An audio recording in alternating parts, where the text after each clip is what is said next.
Vamos lá, gente. Então, creio eu, o último vídeo sobre o transtorno de ansiedade de separação. Criança com pais separados. Eu falei no vídeo anterior, e vou falar nesse aqui também, sobre como funciona as minhas terapias, especialmente com crianças. Mas eu quero fazer um parentezinhos aqui em relação à criança. Antes de falar com a criança, pais, mães, avós, tios, tias, pense antes de falar com a criança. Evite palavras negativas, evite xingamentos, evite o não, a palavra não, antes de falar alguma coisa. Por exemplo, não ponha a mão no bolo. A criança vai pôr a mão no bolo. E existem muitas outras palavras que a neurolinguista ou neurolinguística, neuro, cérebro, linguística, maneira de falar, nos ensina, nos orienta. Então pense antes de falar para as crianças. Seja um apoio antes de querer julgar, criticar ou condenar essa criança. Aconselhe ela antes de fazer uma crítica. Ofereça ajuda antes de condenar. Faça o seu melhor, sem esperar um retorno dessa criança. Faça e deseje o bem, porque lembre-se, ela já está dividida pelos pais estarem separados. Muitas pessoas, quando se relacionam, na verdade, elas não se relacionam com o outro como ele é. Interessante isso, né? Quando nós nos relacionamos com outra pessoa pela nossa expectativa que nós criamos dele, como uma pessoa que nós desejamos ou desejávamos que ele fosse, ou ela. Então os atritos, e muitos atritos, começam aí. Eu queria que ele fosse assim. Eu queria, mas ele não é. Eu quero mudar ele. E ninguém muda ninguém. Então há um choque entre o real e o imaginário. O idealizado, aquilo que idealizamos, cuja ideia do relacionamento é sua e não é a ideia dele ou dela. Isso é um fator muito importante para a união de casais.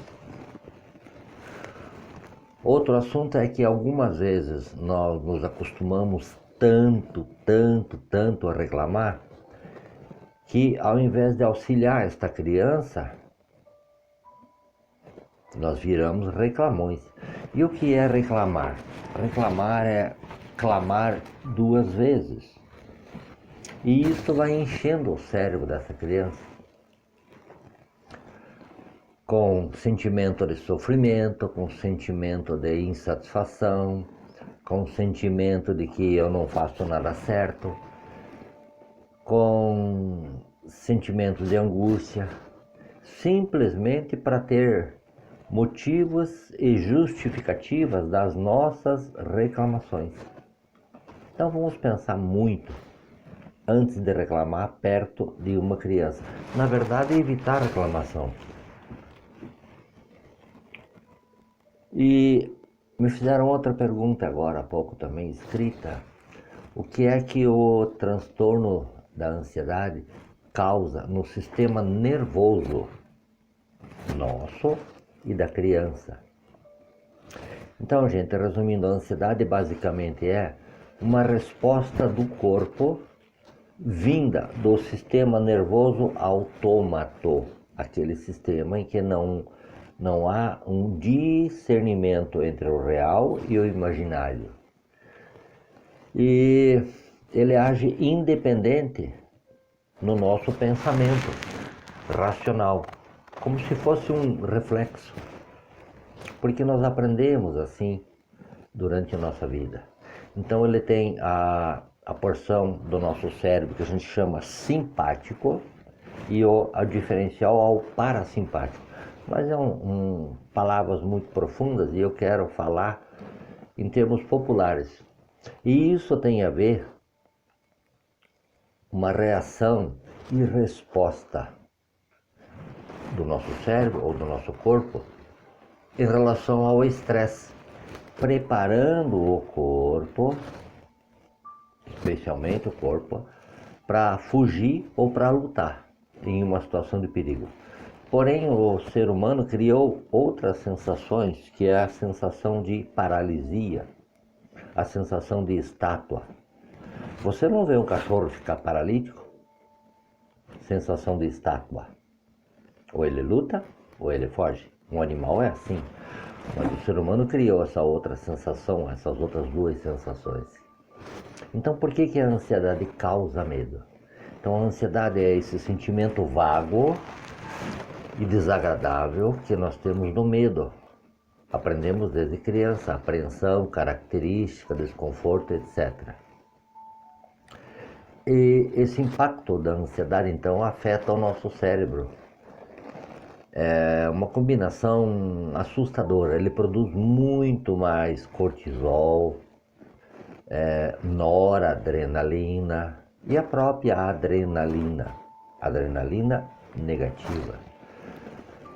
Assim, enquanto a amígdala, que nós temos no cérebro, e temos a amígdala no cérebro, se encarrega de identificar o perigo para que a gente lute ou fuja, esses neurotransmissores nos levam a reagir, às vezes até de uma forma involuntária, natural, uma consequência que aprendemos desde a nossa infância. Então o cérebro quer que a pessoa se defenda, fuja, reaja. E muitas vezes ele causa até sonolência, procrastinação, não ligar para mais nada. E nós, seres humanos diferentes dos animais, como já disse, criamos essa outra sensação aí de paralisia, de dormir demais. Bom, como funciona as minhas sessões de psicoterapias, de terapias, especialmente com crianças e também normalmente? Elas são de 4 a 6 sessões. É uma terapia rápida, é uma terapia exclusiva, é uma terapia personalizada, é uma terapia sob medida, caso a caso. Não existe uma terapia igual. Então a psicoterapia é um processo de ajuda e que ajuda muito, muito indivíduos, pessoas, crianças que sofrem com ansiedade. É um tratamento colaborativo entre a criança, o meu cliente, o paciente, baseado na relação entre a criança e o psicoterapeuta. E eu tenho muita paciência com crianças. Então, na hipnose, o hipnoterapeuta conduz a criança para um estado que nós chamamos de hipnoanálise, um estado profundo de análise através do subconsciente. É uma conversa que nós temos com o subconsciente da criança, onde os seus sentimentos afloram. E ela diz realmente o que ela sente. Então, através da hipnoterapia, todo bom terapeuta ressignifica, isto é, ele dá um novo significado para aquele trauma, para aquela criança. Ele traz um novo sentimento, ameniza, suaviza a situação, por assim dizer. Tudo isso é baseado em um diálogo, em uma conversa, e é demorada. Uma sessão com criança normalmente demora 2 horas. E esse apoio, essa conversa demorada é necessária. Então, a sessão com criança, também igual a de adulto, ela deve ser exclusiva. Terapeuta, criança. Eu tive um caso em que um menino, quem dava as respostas era a mãe, não era ele. Até que eu percebi essa situação e pedi para ela ir para a sala de espera. Quando ela foi para a sala de espera, ele fez assim: seu Dalton, meu problema é com a minha mãe. Então, como que ele iria falar do problema com a mãe presente? Então, é necessário que haja uma responsabilidade mútua, uma confiança dos pais para com o terapeuta e principalmente da criança para com o terapeuta. É preciso compreender que estar ansioso é algo sugestivo e ele precisa ser bem analisado com calma, porque existem inúmeras razões para que uma pessoa possa se enquadrar nesse quadro de ansiedade. E não é num momento ou no outro, até pode ser um momento ou outro, em que uma fase, o paciente ou essa criança, ela está vivenciando, vivendo aquilo naquele momento, e é uma característica da sua personalidade, característica que ela aprendeu com os próprios pais, com os avós, com a escola, com os professores.